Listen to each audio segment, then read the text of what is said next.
Hello everyone, welcome back to Priyanka net classes.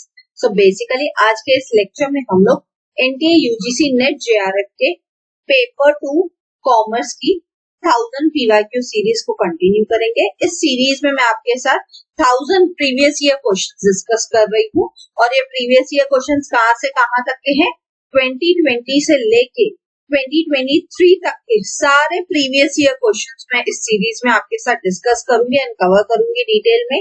ठीक है, तो अगर आप ये सीरीज देख लेते हैं तो ट्रस्ट मी, आपका जो नेट जेआरएफ का जो ड्रीम है कि आप क्वालिफाई करें वो यहाँ से पूरा बोल सकते हैं ना, इजी हो जाएगा और पूरा सच हो जाएगा। बिकॉज ये सीरीज ऐसी सीरीज है जो आपको नेट जेआरएफ के करीब लेके जाएगी, जो आपको बताएगी कि कैसे क्या करना चाहिए, कैसे एग्जाम में किस टाइप के क्वेश्चन पूछे जाते हैं, कैसे क्वेश्चंस को सॉल्व किया जाता है और साथ ही साथ हर एक क्वेश्चन का आंसर का और बाकी सारे ऑप्शंस का भी डिटेल एक्सप्लेनेशन मैं सीरीज में दे रही हूँ। इसलिए मेरी आपसे रिक्वेस्ट रहेगी कि कृपया करके आप इस सीरीज के हर एक लेक्चर को देखिए, हर एक पार्ट को देखिए, बिकॉज हर एक पार्ट इक्वली इम्पोर्टेंट है और पूरा पार्ट देखिए ताकि आपको एक बेटर अंडरस्टैंडिंग मिल सके। ठीक है, सो चलिए स्टार्ट करते हैं आज का हमारा फर्स्ट क्वेश्चन और एक्चुअल में हमारा 56th क्वेश्चन।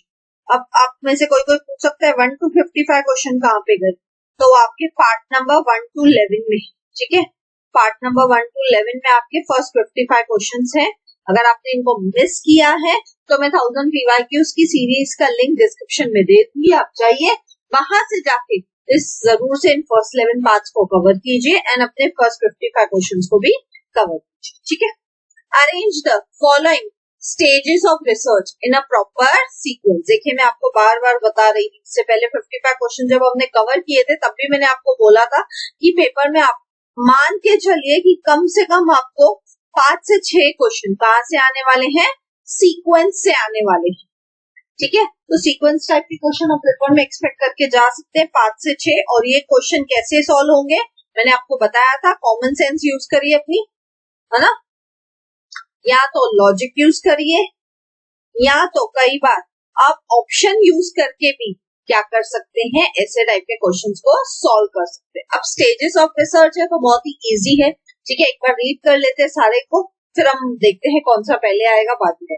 पहले दिया हुआ रिपोर्ट राइटिंग, फिर budgeting, data collection, field work, research outputs. अब सीधी बात है, रिपोर्ट राइटिंग तो सबसे लास्ट में आएगा, है ना। रिपोर्ट राइटिंग तो हम सबसे एंड में करते हैं, रिसर्च कि हमने रिसर्च में क्या फाइंड आउट किया, क्या किया, उसका रिपोर्ट लास्ट में प्रेजेंट करते हैं। यानी लास्ट में क्या आना चाहिए, 1 आना चाहिए। तो सारे ऑप्शन में लास्ट में 1 है, बी को छोड़ के, तो बी कट कर दो सबसे पहले। ठीक है, अब देखते हैं स्टार्टिंग में क्या आना चाहिए। अब यहाँ पे देखो स्टार्टिंग में 2 है, यहाँ तो 4 है, या तो बजटिंग पहले आएगा या तो फील्ड वर्क पहले आएगा। पहले सीधी सी बात है, हम बजटिंग करेंगे, है ना। पहले तो बजट निकालेंगे ना, डेटा कलेक्ट करने से पहले, फील्ड में जाने से भी पहले हम बजट निकालते कि कितना खर्चा होगा डेटा कलेक्ट करने का सबको। यानी फर्स्ट क्या हो जाएगा, बजटिंग, लास्ट क्या हो जाएगा, रिपोर्ट राइटिंग। तो बजटिंग फर्स्ट है यानी सेकेंड वाला फर्स्ट आएगा, तो ये भी कट गया, सी वाला भी ऑप्शन कट गया।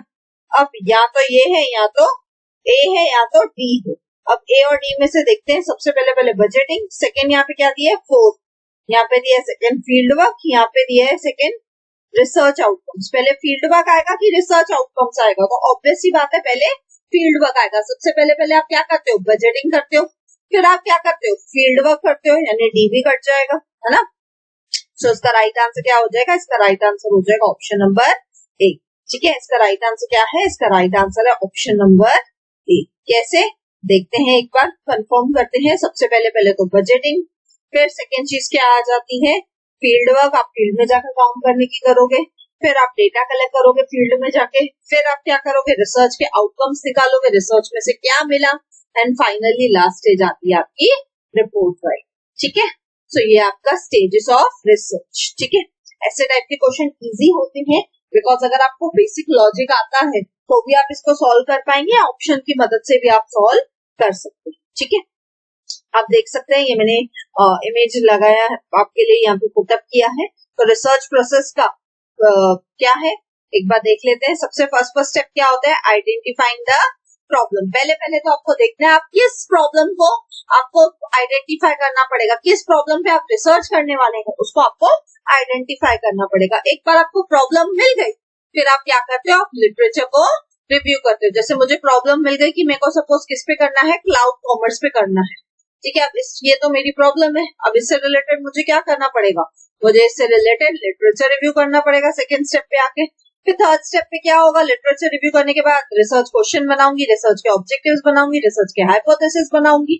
ये सब बनने के बाद मैं क्या करूंगी, स्टडी डिजाइन बनाऊंगी कि कैसे मैं पूरी रिसर्च करने वाली हूँ। फिर फिफ्थ क्या होगा, सैंपल डिजाइन को डिसाइड करूंगी। सिक्स स्टेप क्या होगा, collection of data. Seven step क्या होगा, उस डेटा को प्रोसेस करना और एनालाइज करना है। लास्ट एंड फाइनल स्टेप होता है राइटिंग द रिसर्च रिपोर्ट, ठीक है। सो ये 8 स्टेप प्रोसेस है किसका, रिसर्च का। इसके अलावा भी मैंने अदरवाइज भी आपको एक रिसर्च एप्टीट्यूड की प्लेलिस्ट का लिंक डिस्क्रिप्शन में दिया है, उसमें एक लेक्चर है रिसर्च प्रोसेस के ऊपर। लेक्चर का नाम क्या है, थंबनेल ही होगा, रिसर्च प्रोसेस। उस लेक्चर को जाके डिटेल में देख लीजिए, वहां पे मैंने ऑलमोस्ट 17 to 18 स्टेप्स डिटेल में कवर किया है रिसर्च की प्रोसेस को। उसको जरूर से जाके देखिए। और अगर आपने रिसर्च थोड़ा भी आपको डिफिकल्ट लगता है, आपको नहीं पता है कि इसको कैसे प्रिपेयर करें, तो रिसर्च एप्टीट्यूड की प्लेलिस्ट का लिंक तो डिस्क्रिप्शन में गिवन है। इसके 21 लेक्चर्स है, वो 21 लेक्चर्स देख लीजिए, आपका काम हो जाएगा। आपका जो पेपर 1 है रिसर्च एप्टीट्यूड की सेकेंड यूनिट, वो भी कवर हो जाएगी। और साथ ही साथ पेपर 2 में स्टैटिस्टिक्स में भी आपको कई बार कहाँ से क्वेश्चन पूछा जाते हैं, आपको 1 से 2 क्वेश्चन स्टैटिस्टिक्स में कहाँ से पूछे जाते हैं, रिसर्च से पूछे जाते हैं। तो वो 1-2 क्वेश्चन भी आपका रिसर्च एप्टीट्यूड की यूनिट से कवर हो जाएगा, ठीक है। आई होप ये चीज क्लियर। बढ़ते हैं आगे नेक्स्ट क्वेश्चन की तरफ, ठीक है।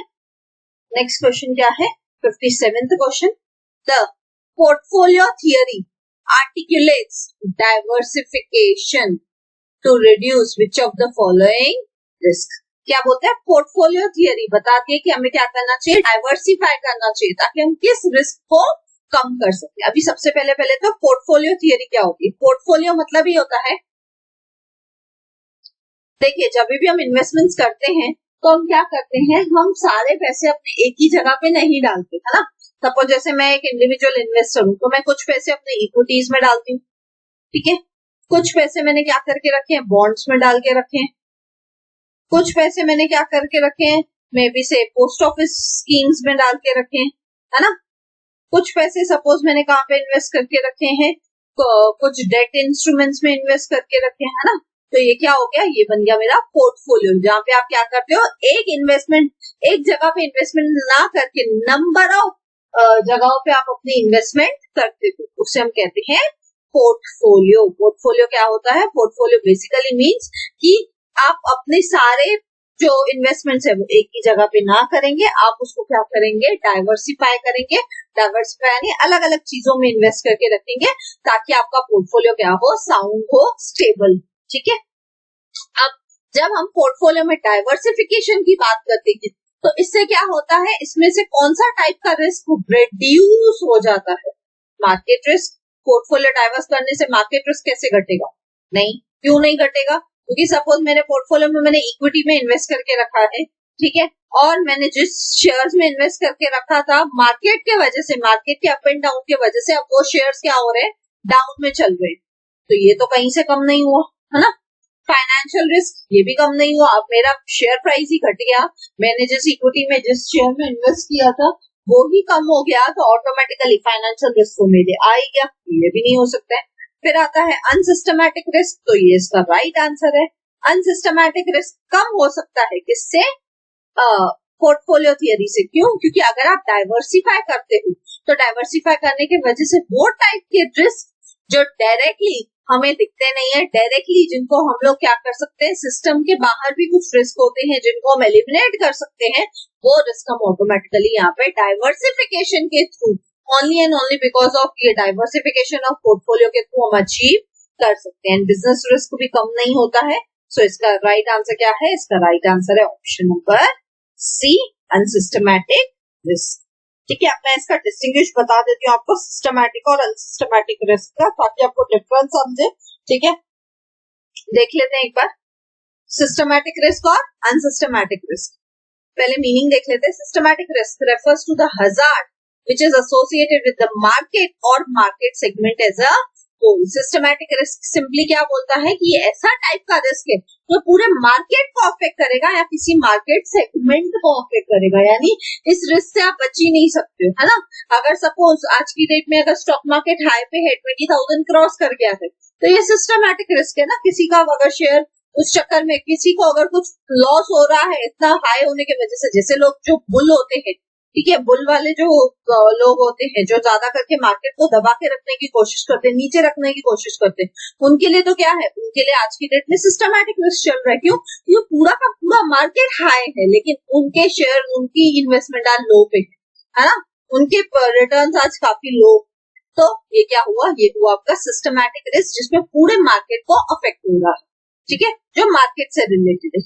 दूसरी तरफ अनसिस्टमैटिक रिस्क क्या होता है? Unsystematic risk refers to the risk associated with a particular security, company or a industry. ये किससे रिलेटेड है? यहाँ पे क्या था, पूरी की पूरी मार्केट को फर्क पड़ेगा, और यहाँ पे क्या है, किसी पर्टिकुलर कंपनी को, किसी पर्टिकुलर इंडस्ट्री को या किसी पर्टिकुलर सिक्योरिटी को फर्क पड़ेगा। जैसे से फॉर एग्जाम्पल जैसे मैं बोलूं कि सपोज कोई बॉन्ड्स इश्यू हुई थी, ठीक है, और वो बॉन्ड्स क्या है, वो बॉन्ड्स अनसिक्योर्ड है, वो बॉन्ड्स क्या है, अनसिक्योर्ड बॉन्ड्स है।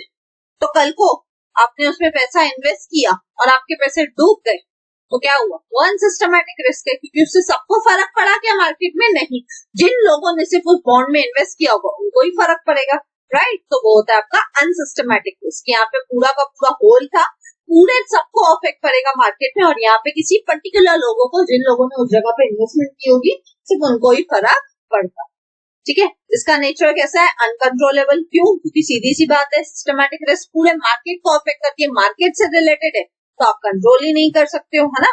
और अनसिस्टमैटिक रिस्क कैसे रहती है? काफी हद तक कंट्रोलेबल रहती है। क्यों? क्योंकि मेरी चॉइस है ना, मैं किस सिक्योरिटी में इन्वेस्ट कर रही हूँ, किस कंपनी में इन्वेस्ट कर रही हूँ या किस इंडस्ट्री में इन्वेस्ट कर रही हूँ, तो मैं देख के, अगर समझ के, सब चीजें परख के इन्वेस्ट करूंगी, तो मैं अपनी रिस्क को कहीं ना कहीं कंट्रोल कर सकती हूँ।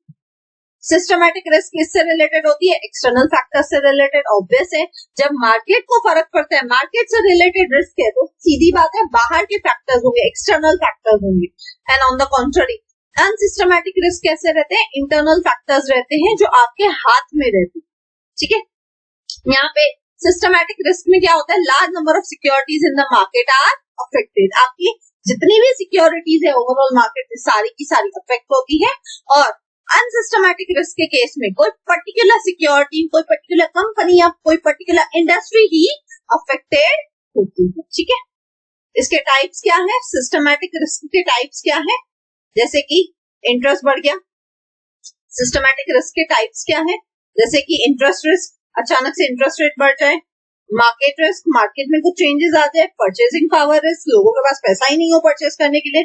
तो ये सब क्या है? अनकंट्रोलेबल है ना। ये तीनों भी चीजें, ये तीनों भी टाइप ऑफ सिस्टमैटिक रिस्क हम बिजनेसेस के कंट्रोल के बाहर होती है, ठीक है। And on the contrary unsystematic risk के क्या क्या टाइप्स है? बिजनेस रिस्क, जो सब आपके बिजनेस, पर्टिकुलर बिजनेस को अफेक्ट कर रही है, या फाइनेंशियल रिस्क की, सपोज आपकी कंपनी की फाइनेंशियल पोजीशन खराब है तो आपको ही अफेक्ट कर रही है, राइट। आपके हाथ में है उसको हैंडल करना, ठीक है। अगर मुझे सिस्टमैटिक रिस्क को प्रोटेक्ट करना हो तो मेरे को क्या करना पड़ेगा? असेट एलोकेशन करना पड़ेगा। असेट एलोकेशन क्या होता है? आपको सीरीज ऑफ असेट्स में इन्वेस्ट करना पड़ेगा। और यहाँ पे आप क्या करते हो? अनसिस्टमैटिक रिस्क को कम करने के लिए आप क्या करते हो? पोर्टफोलियो डाइवर्सिफिकेशन, अपने पोर्टफोलियो को फैला देते हो, डाइवर्सिफाई कर देते हो, ठीक है। अब हमसे क्वेश्चन कहां से पूछा गया था? देखो, हमसे क्वेश्चन में ये कीवर्ड था पोर्टफोलियो डाइवर्सिफिकेशन, है ना। देखेंगे तो क्या था वर्ड?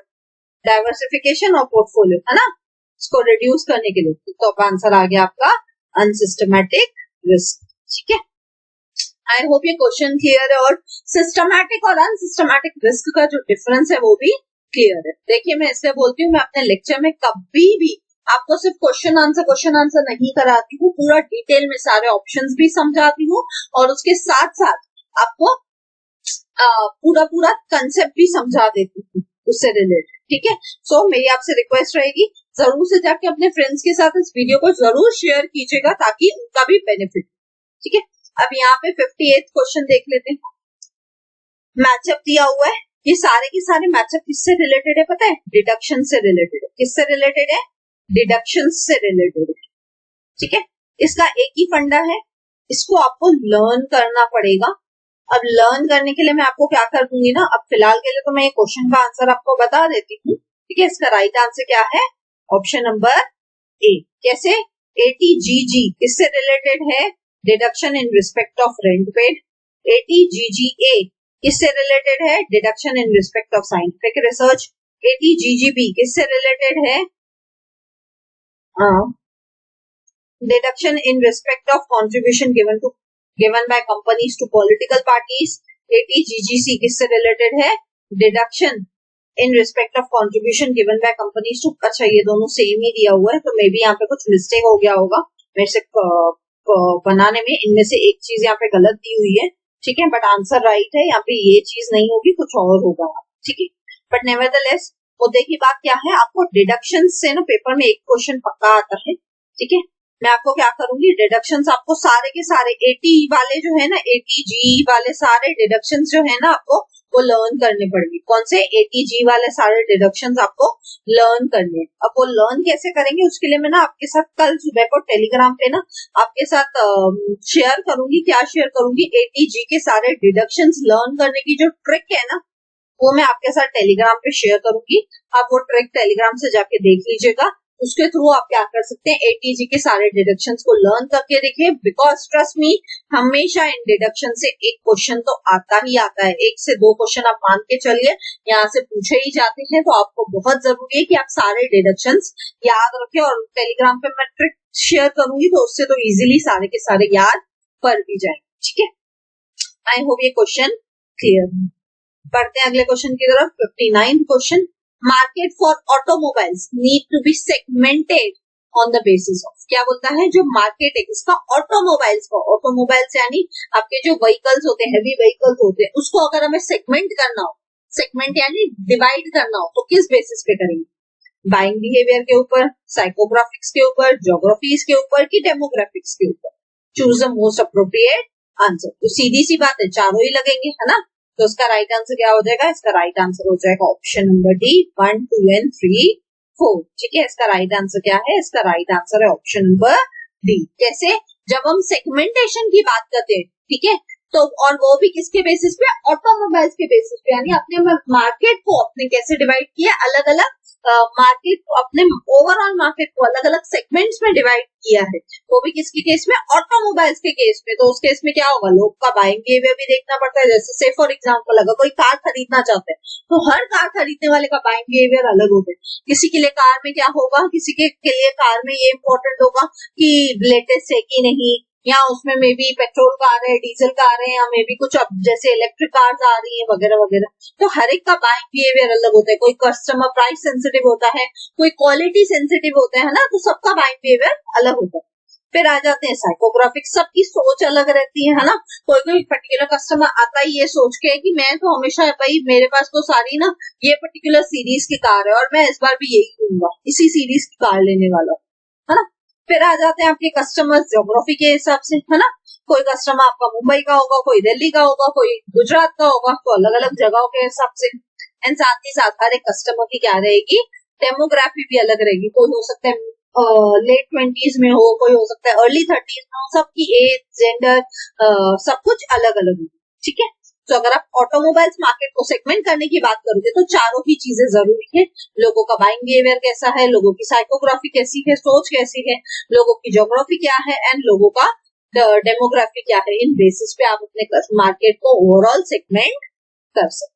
ठीक है, एंड नॉर्मली भी मैं सेगमेंटेशन की बात करूं तो 4 हिसाब से हम क्या कर सकते हैं, 4 तरीकों से हम मार्केट को सेगमेंट कर सकते हैं। वो 4 तरीके क्या है? सबसे पहला है ज्योग्राफी के हिसाब से, रीजन के हिसाब से, country size, city size, population density, climate, या डेमोग्राफी के हिसाब से, एज, जेंडर वगैरह के हिसाब से, या साइकोग्राफी के हिसाब से कि किसी का सोशल क्लास क्या है, किसी की लाइफस्टाइल क्या है, किसी की पर्सनालिटी क्या है, उस हिसाब से, या बिहेवियर के हिसाब से कि उनका परचेज ओकेशन कैसा है, स्टेटस क्या है उनका, यूसेज रेट क्या है, लॉयल्टी स्टेटस क्या है, तो ऐसे करके वगैरह वगैरह। ठीक है।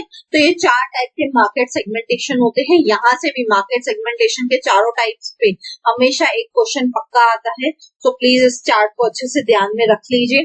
कभी कभी ऐसा हो सकता है कि आपको example they they, suppose in सब का एग्जाम्पल दे दे और पूछे कि बताओ ये सब चीजें किससे रिलेटेड है, ज्योग्राफी से, डेमोग्राफी से, साइकोग्राफी से, कि बिहेवियरल से।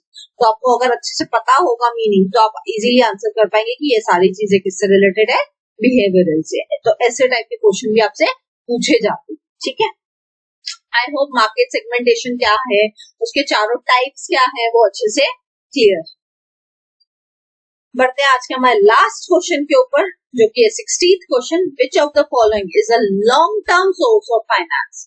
इनमें से कौन सा long term source of finance? Commercial paper नहीं, फैक्टरिंग नहीं, लाइन ऑफ क्रेडिट भी नहीं। तो एक ही आंसर बचता है, एक्सटर्नल कमर्शियल बोरोइंग। जब आप एक्सटर्नली अपने कंपनी से या अपने कंट्री के बाहर से जाके क्या करते हो, पैसे बोरो करते हो, और वो कैसे रहती है, वो नॉर्मली कैसे रहती है, लॉन्ग टर्म के लिए रहती है, ठीक है। कमर्शियल पेपर हमेशा शॉर्ट टर्म के लिए होगा, ठीक है। फैक्टरिंग भी क्या होती है, शॉर्ट टर्म के लिए होती है, और लाइन ऑफ क्रेडिट भी होती है आपकी शॉर्ट टर्म के लिए, ठीक है। अब ये क्या है, कमर्शियल पेपर क्या है, फैक्टरिंग क्या है, लाइन ऑफ क्रेडिट, तो ये तीनों चीजें मैंने आपको समझाई है बिजनेस फाइनेंस, ठीक है। बिजनेस फाइनेंस के फर्स्ट टू 4 लेक्चर्स देख लीजिए, 1 to 4 लेक्चर, 4 लेक्चर देख लीजिए, आपको सारे सोर्स ऑफ फाइनेंस क्लियर हो जाएंगे। Long term, medium term, short term, उसमें मैंने हर एक में लॉन्ग टर्म के सारे सोर्सेस समझाए हैं, मीडियम टर्म के सारे सोर्सेस समझाए हैं, एंड शॉर्ट टर्म के भी सारे सोर्सेस समझाए हैं, ठीक है। तो मैं फिर से यहाँ पे नहीं समझाऊंगी, आपको बिजनेस फाइनेंस की प्लेलिस्ट का लिंक मैं डिस्क्रिप्शन में दे दूंगी, आप जाइए, वहां से जाके अच्छे से तीनों सोर्सेज ऑफ फाइनेंस को अच्छे से कवर कीजिए, ठीक है। इसलिए मैं हमेशा बोलती हूँ बिजनेस फाइनेंस मैंने बहुत अच्छे से कराया हुआ है, आप वहां से जाके पूरी सीरीज देख सकते हैं, डिस्क्रिप्शन में लिंक गिवन है। एटलीस्ट फर्स्ट 4 लेक्चर देख लीजिए, तो आपका ये क्वेश्चन तो एटलीस्ट वहां से कवर हो जाता है, ठीक है। So thank you, see you all in the next lecture. अगर आपको लेक्चर अच्छा लगा तो प्लीज लाइक कीजिए, कमेंट करके मुझे जरूर बताइए, ज्यादा से ज्यादा लोगों के साथ शेयर कीजिए, बिकॉज ज्ञान बांटने से ही बढ़ता है, एंड सब्सक्राइब कीजिए अगर आप न्यू हो तो। मिलते हैं नेक्स्ट वीडियो में, till then bye bye, take care.